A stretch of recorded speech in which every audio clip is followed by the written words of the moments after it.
Hi, sir. Hello. Gusto mo ba ng companion? Para naman hindi ka mag-isa. Magkano ba? 2.5 lang. Mura na, diba? All in na yun. Total. Type naman kita. Siguraduhin mong magaling ka para masulit naman ang ibabayad ko sa'yo. Okay, sir.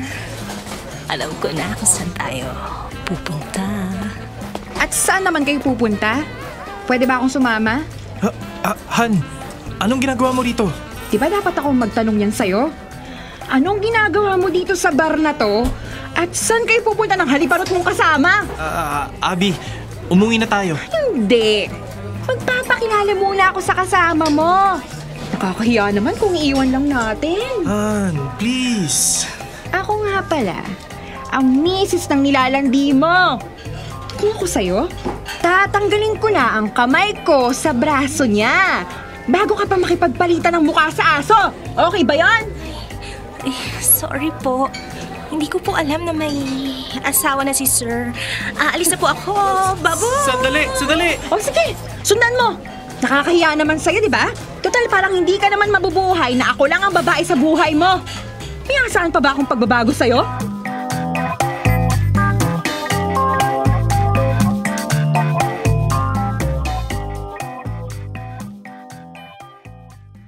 Dear love, marami nang nagpayo sa akin na hiwalayan ko na ang asawa kong si Timothy.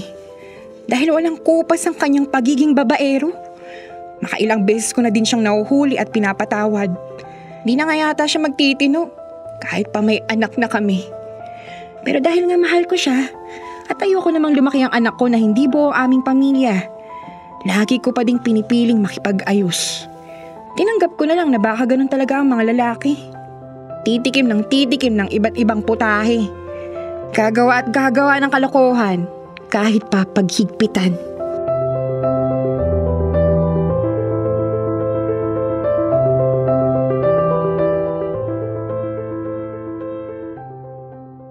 Uy ate, buti okay ka na now. Bakit iba ang mood mo last week? Kulang na lang sa bunutan mo ang hair lalo ni ganda. Ginawa ko ba yun? Parang wala akong matandaan. Oo te, kaya nga nag-aalala kami mga bakler. Hindi para sa'yo, kundi kay ganda. Mabuti na lang mabait ang merlat. Sana hindi na trauma at bumalik pa. Panggigilan mo ba naman ang buhok? Gusto lang naman magpariband. Kawawa naman. Ano ba kasi nangyari? Si Timothy kasi. Oh, ano namang ginawa ng bebe mo? Ano ba sa palagay mo? Tulad pa din ng dati. Nahuli ko na naman sa bar na may kaharutang babae. Di natural, kinumpronta ko. Ay, may ganon? Di umiksena ka na naman na mala Maricel Soriano. Huh? Anong eksena? Parang ganito. Prangkahin mo ako. May relasyon ba kayo ng asawa ko? Sira, parang hindi nyo naman ako kilala. Alam nyo kung anong sinabi ko. Ano? Ako lang naman ang misis ng nilalandi mo. Kaya kung ako sa'yo, tatanggalin ko na ang kamay ko sa braso niya bago ka pa makipagpalitan ng mukha sa aso. Pakak! Iba din ang paandar mo, te. Ikaw na talaga. Ay nako, mag-focus ka na nga dyan sa ginugupitan mo. Nakafocus naman ako. Ano ang sumunod na pangyayari? Ayun, umuwi kami at dun nagtuos. Nanghingi nga siya ng tawad at nangakong hindi na daw uulit. At naniwala ka naman? Oo, mahal ko nga kasi. Ay, Toroy! Nang magsabog ng kamartiran, sinalo mo lahat. Ayaw mo talagang hiwalayan, no? Ano to? The more entries, the more chances of winning? Kaloka ka! Hindi mo gets? Dahil lagi mong pinapalampas ang kalokohan ng asawa mo, lalo siyang nagkakalakas ng loob na ulit-ulitin ang mga ginagawa niyang mali sa'yo. Ako pa talaga ang magsasabi sa'yo nito? Baka lang naman kasi magbago pa. Ay te, yung kalokohan ng asawa mo parang buhok. Kahit anong gupit, kahit ahitin mo hanggang anit, hindi magtatagal at magpapakita ulit. Tandaan mo, once a cheater, always a cheater. Kahit magpagulong-gulong ka sa harapan niyan, kung gustong humanap ng iba, hahanap at hahanap pa din siya ng iba. Inaawa kasi ako sa bata. So sa sarili mo, hindi? Si kuya ba naaawa sa'yo? Sa inyo? Kung tutuusin, kaya mo namang buhayin mag-isa ang bagets. May sarili kang pera, may parlor. Hindi nga ganun kadali yun. Pwede ko bang ipagkait sa bata na makasama ang tatay niya? Ate! Oh, anong eksena natin, bakla? Sinong humahabol sa'yo? Oh, Fiel, bakit ka ba humahangos? Ate, yung asawa mo! Ano nangyari sa asawa ko? Si Kuya Timothy! Nakita kong may dalang maleta galing sa inyo at sumakay ng taxi! May kasamang babae! Ano?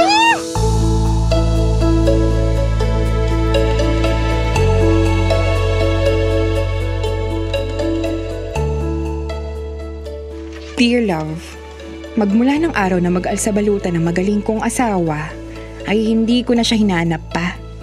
Hindi na ako nag-aksaya ng lakas at panahon para magmukmok at damdamin ang ginawa niyang pangiiwan sa amin ng anak ko. Mabuti din at hindi na rin siya nagparamdam. Parang bigla na lang akong natauhan at nasabi ko na lang sa aking sarili na baka kinailangan siya ang tumuldok sa aming pagsasama. Pinagtuunan ko na lang ng pansin ng buhay naming mag-ina. Naging maayos naman ang lahat, pero ibang klase talaga magbiro ang tadhana.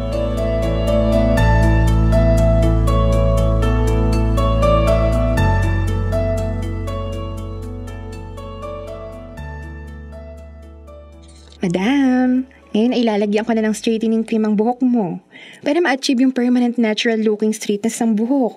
Then, ibababad muna natin ito for at least 20 to 45 minutes, okay? Ay, Jenna, pakiurasan na nga lang tong buhok ni Madam. After nun ay pwede mo nang hugasan at blow dry. Okay, ate. Ako nang bahala. Tatapusin ko lang ang paglalagay ng neutralizer sa buhok ni ate girl. Nakaka-pressure pa naman ito si ate. Napakakinis ng fez.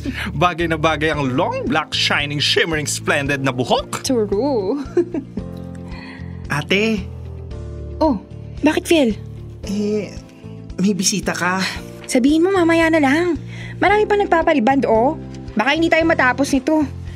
Madam Tin, ironing na tayo ng buhok, ha? Ate, importante raw. Sino ba kasi yan? Bakit hindi makapaghintay? Siya po. Hi. Pasensya ka na at busy sa loob ng parlor, kaya hindi na kita mapapasok at hindi kita nalabas agad. Sino nga sila? Kayo ang asawa ni Timothy, si Abby? Oo, ako nga. Bakit? At anong kailangan mo sa asawa kong sumakabilang lupalop na? Ako si Cristel. Cristel? Gusto ko lang sabihin na buntis ako at si Timothy ang ama. OMG! Naanak ka ni Kuya Timothy? Pasensya na. Pero tulad nga ng nasabi ko na, hindi ko na alam kung nasaan ang lalaking hinahanap mo. Matagal na niyang tinakasan ng responsibilidad niya sa aming mag-ina. Oo, alam ko. Dahil ako ang kasama niya nang lumaya siya sa inyo. True, lalo! Siya yung nakita ko na kasama ni Kuya Timothy na sumakay sa taxi! Fiel, asikasuhin mo muna yung kliyente natin. Baka masunog ang mga buhok. Ay, opo ate. Carry naman dito eh. Ikaw. O sige na, kaya ko na to. Cristel ka mo? Ikaw pala yung kalaguyo niyang kasama niyang lumayas. O ano ngayon? Anong ginagawa mo rito? Bakit mo ngayon sa akin hinahanap ang lalaking yun? Hindi na kasi siya umuwi sa akin na malaman niyang ipinagbubuntis ko yung anak namin. Kaya ako na parito para humingi ng tulong sa'yo. Hindi ko kayang tustusan mag-isang magiging pangangailangan ng anak namin. Kaya parang awa mo na. Panagutan mo ang anak namin ng asawa mo. Ulitin mo nga yung sinabi mo? Abby, nagmamakaawa ako. Hindi ko kayang buhayin na magiging anak namin ni Timothy dahil wala naman akong trabaho. Inasahan ko na magiging maayos ang buhay ko kasama yung asawa mo pero nagkamali ako. Hindi ko na alam ang gagawin ko mula nung iniwan niya ako nang mabuntis ako. Hindi din kaya ng konsensya ko na kitilin yung buhay ng pinagbubuntis ko kaya parang awa mo na. Ano? Nagpapatawa ka ba? Tutulungan kita sa pagbubuntis mo at panagutan ko yung batang binuo niya ng mister ko? Tsaka bakit ako? Wala naman ako ng mga panahong binuo niyo yan. Nung nagpapakasaya kayo, nung nagpapasasa ka kasama ng asawa ko. Naisip mo ba ako? Naisip mo ba ang kapakanan ng anak namin ng asawa ko? Nina, pinagsawaan ka na ng lalaking inagaw mo sa akin. Pupuntahan mo ako? Aabalahin mo ako? Guguluhin mo ako? Dahil asawa ka ng ama ng anak ko. Paano naman ako makakasiguro na anak nga ng asawa ko ang pinagbubuntis mo?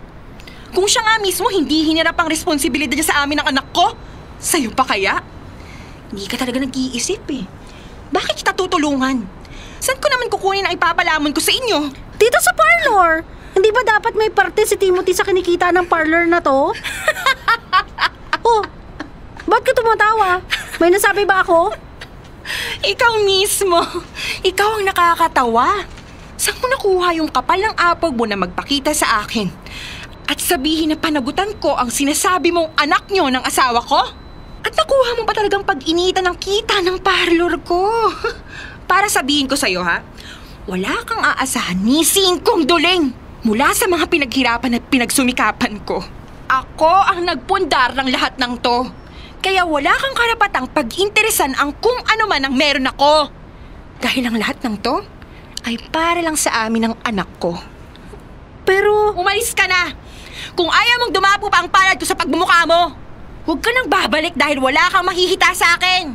Kahit maglulubasay ka pa dyan sa harap ko, anak mo, panindigan mo!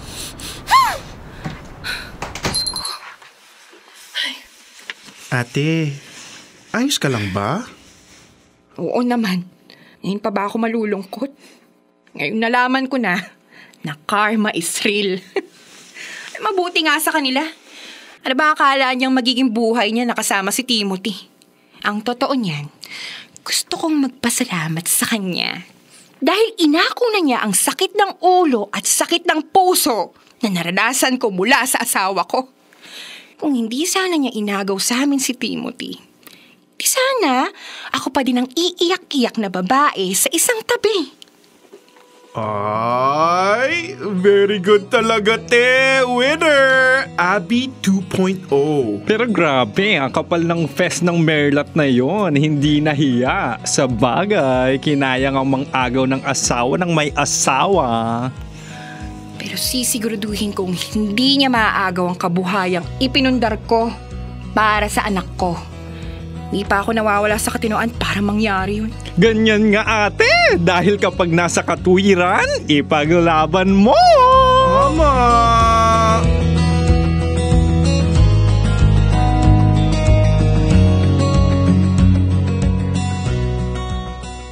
Dear love, hindi naging instant ang karma.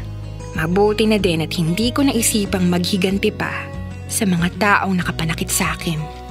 Kaya kung may dadagdag pa sa listahan ng mga babae ng asawa ko, sasabihin ko na ngayon, pasensyahan tayo.